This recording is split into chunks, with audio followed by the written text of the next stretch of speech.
Na tomto videu se budeme zabývat kvadratickým polynomem, jeho reálnými kořeny, úpravou na čtverec a diskriminantem vlastně.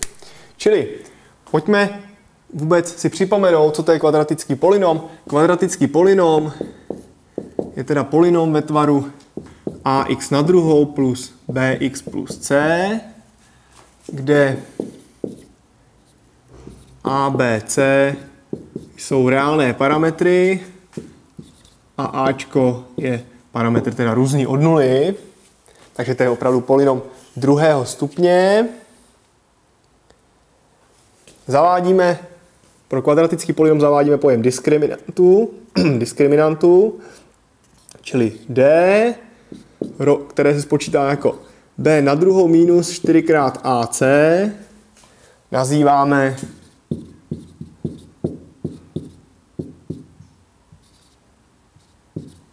nazýváme diskriminantem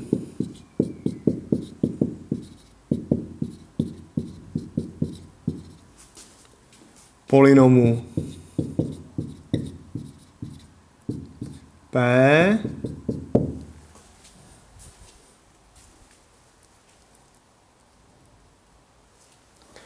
v závislosti na hodnotě diskriminantu potom máme různý počet reálných kořenů, čili kořeny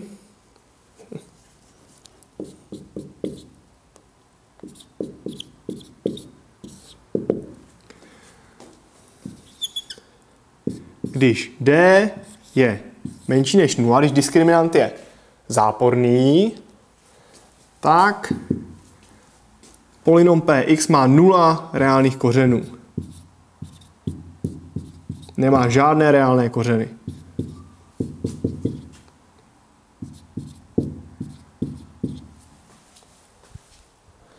Pokud diskriminant rovná se nule, tak máme právě jeden reálný kořen s násobností 2. Čili právě jeden reálný kořen polynomu px, tak tady dopíšu, že se to týká polynomu px, s násobností 2. S násobností 2. Tak. Ten kořen je x rovná se minus b lomeno 2a. No a pokud diskriminant je kladné číslo, tak máme právě dva různé reálné kořeny.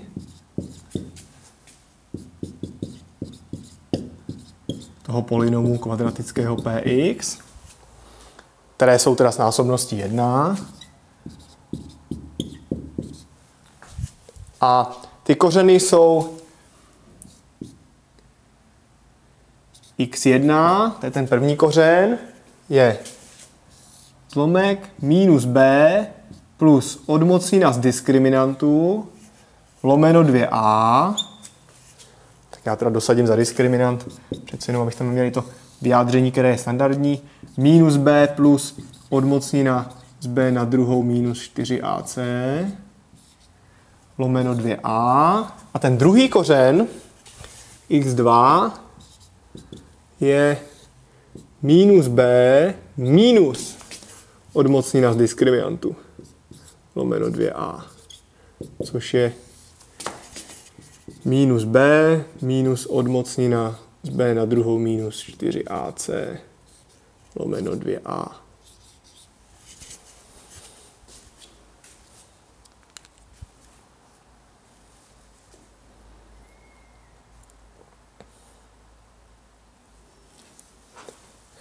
Tak pojďme se podívat na nějaký příklad. Vezměme si kvadratický polynom x na druhou plus x plus 2. Tak příklad číslo 1.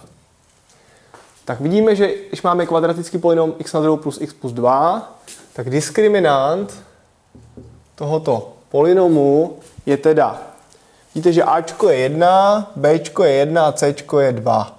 Čili diskriminant je B na druhou 1 minus 4 krát 1 krát 2, což se rovná 1 minus 8, což se rovná minus 7. Vidíme, že diskriminant je záporný a tudíž tento polynom nemá žádné reálné kořeny. Má teda 0 reálných kořenů. Takže.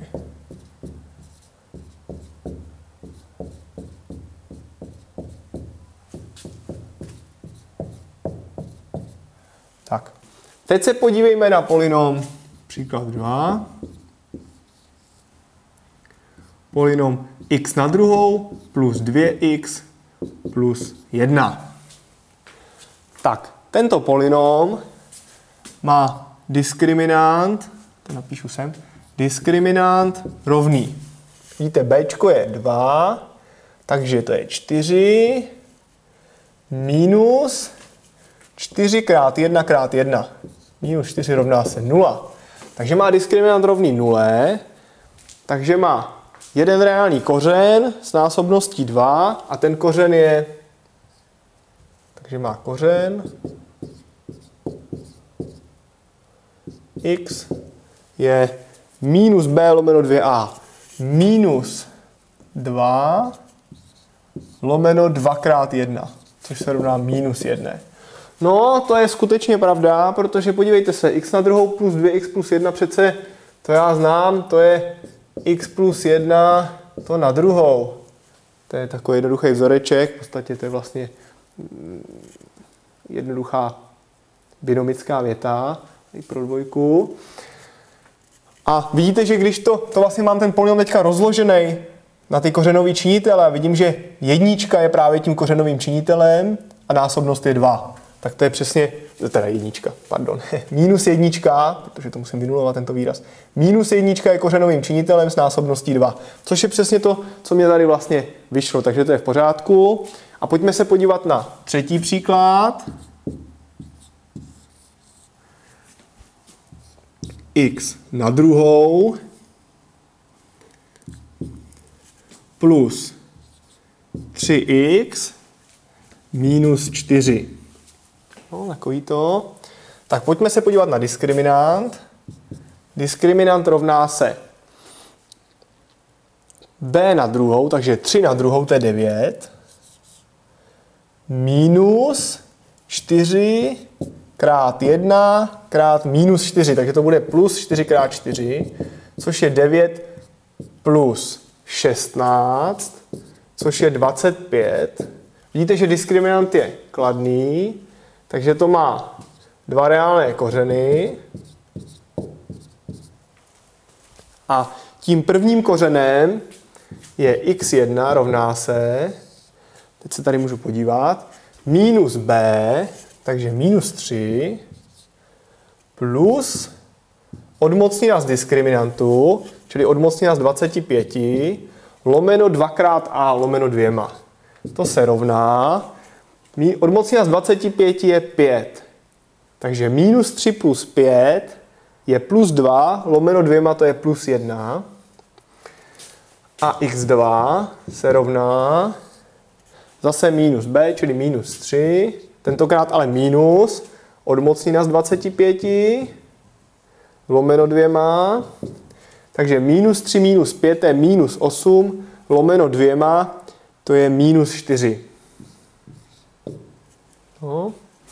No a tady jako snadno vidíte, že tohle se ve skutečnosti, tady se to dalo přímo i uhodnout, toto se dá napsat jako x plus 4 krát x minus 1. A vidíte, že to přesně odpovídá tomu rozkladu.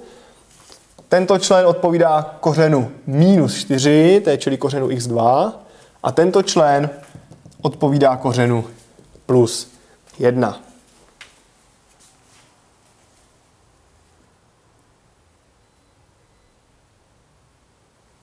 No. Poslední věcí, posledním tématem, kterým se budeme zabývat, je úprava kvadratického výrazu na čtverec.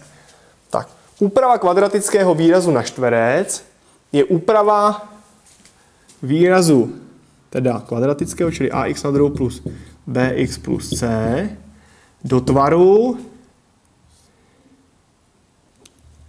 a krát x plus nějaké velké a na druhou plus nějaké velké b.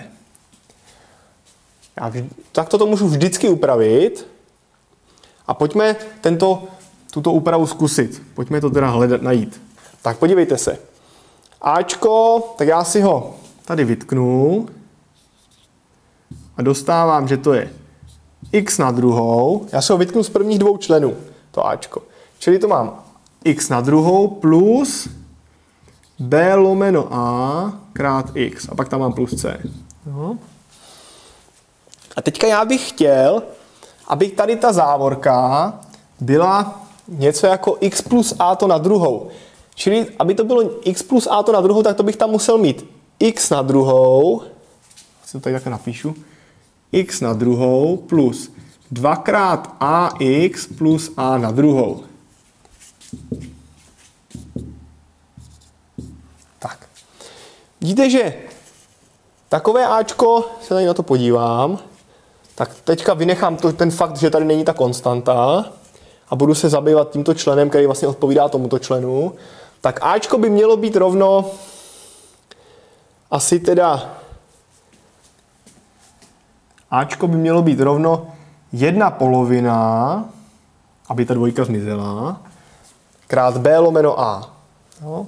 Čili pro Ačko rovná se 1/2, čili b lomeno 2a. Tak teď to tady takhle napíšu, čili to bude x na druhou plus b lomeno a krát x. A pak tam přičtu jakoby ten člen a na druhou, čili vlastně b na druhou lomeno 4a na druhou. A pak ho tam odečtu.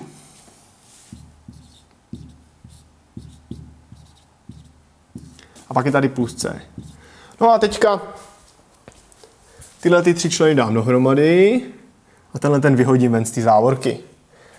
A dostávám, že to je a krát. Vidíte, že tyto tři členy tvoří vlastně x plus b lomeno 2a to celé na druhou.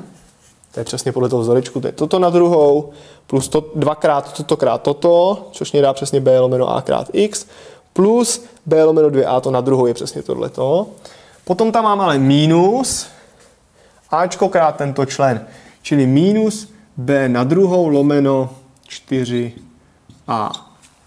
Taková poznámka, já jsem mohl tady vytknout to ačko, můžu dělit ačkem, nezapomínejme, že ačko je různé od nuly. Takže dostávám to takhle, plus c teda ještě. No a na závěr, když si toto dám na společného jmenovatele, tak dostanu, že to je a krát x plus b lomeno 2a na druhou minus 4a b na druhou minus 4ac. No a tento rozklad vlastně se nazývá úpravou na čtverec. Vidíte, že teď se mi to podařilo opravdu dostat do tohoto tvaru. To ax na druhou plus bx plus c, ten obecný kvadratický polynom jsem vlastně napsal jako a, to je ten koeficient u nejvyšší mocniny, krát x plus b lomeno 2a to na druhou, minus b na druhou minus 4ac lomeno 4a. Všimněme si, že tady je diskriminant vydělený ačkem a tady je taky ačko. Takže ve chvíli, kdy ačko je kladné, tak já vlastně vidím, že se tenhle ten kvadratický, a diskriminant je taky kladný, tak vidím, že tenhle ten kvadratický výraz minus kladný číslo tady vlastně je. A kdybych se díval na kořeny, to znamená na to, když se toto rovná nule, tak ve chvíli, kdy ten diskriminant je kladný, tak vidím, že ty kořeny existují, protože tento kvadratický výraz se má vlastně rovnat tomu kladnému číslu, což není problém, to se jenom odmocní. Tak, toto je teda úprava na čtverec.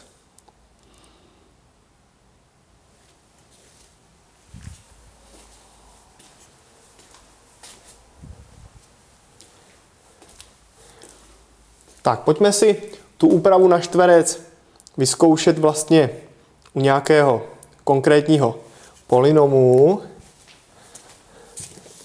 Tohle to byl obecný tvar nebo obecný průběh té úpravy na čtverec. Pojďme si tu úpravu na čtverec vyzkoušet u tohoto polynomu. Tady máme rozklad na kořenové činitele, pojďme si ho upravit na čtverec. Čili podívejte se, x na druhou plus 3x minus 4. Tak, já to budu dělat samozřejmě úplně stejně, nebudu používat tady ten vzoreček, to si nikdo nepamatuje. Čili budu koukat na tyto první dva členy a budu se snažit tam vyrobit x plus něco to na druhou. Tak tady vlastně by mělo být v tu chvíli 2x krát to něco. Tak co to je? Já to teda možná ještě rozepíšu. To je teda x na druhou plus 2x 3 poloviny x. Jo, vlastně takhle to můžu napsat tu trojku. Minus 4. Vidíte, teď už to je ve tvaru 2x 3 poloviny krát x. No. Čili x na druhou plus 2x 3 poloviny krát x. A když by tam bylo plus tohleto na druhou, čili 9 čtvrtin, tak by to bylo už dohromady x plus 3 poloviny to na druhou. Tak, aby to tam mohlo být, tak já to ještě odečtu. Minus 4. No a už dostávám se k závěru. Tohleto je teda x plus 3 poloviny, to na druhou, a pak tam mám minus 9 čtvrtin minus 4, tak to můžu dát dohromady na čtvrtiny. A je to 9 plus 16, což je 25. Vidíte, že to je konzistentní. 25 je přesně hodnota toho diskriminantu, tady nám vyšlo 25 jako ten diskriminant. Tak, toto je vlastně finální úprava na čtverec. Tento polynom x na druhou plus 3x minus 4 se nám podařilo upravit na tento tvar. Jen taková poznámka. Uvědomte si, že když vlastně provedete tu úpravu na čtverec, tak máte kompletně všechny informace o tom kvadratickém polynomu. Umíte ho i hezky nakreslit, ten kvadratický polynom, protože vy vidíte přesně, že to je parabola, která je centrovaná, střed té paraboly leží v bodě minus 3 poloviny, jo, tam, kde je tohle rovný nule, tam leží střed té paraboly. Podle toho koeficientu tady poznáte, jestli to je parabola směrem nahoru nebo parabola směrem dolů, to by bylo, kdyby to bylo záporný. No a tady z toho minus 25 čtvrtin, to je vlastně posunutí celé té paraboly vůči ose y, čili v tomhle případě je to posunutý dole a ten graf té funkce, když tady takto smažu teda tohleto, ty dva kořeny, tak ten graf tohohle kvadratického výrazu by vypadal takto. Tady je osa x, tady je osa y, tady mám někde minus 3 poloviny, pak tady mám někde minus 25 čtvrtin, minus 25 čtvrtin je níž než je minus 4, tady je minus 4, tady je někde minus 25 čtvrtin,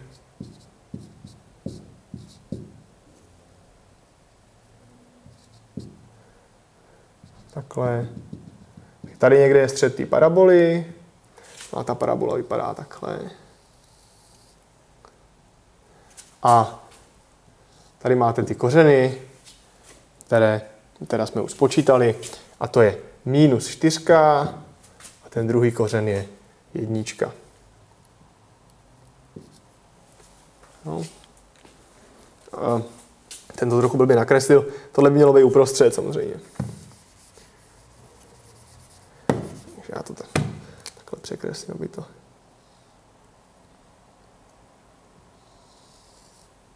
Tak, tady je 1. Jo?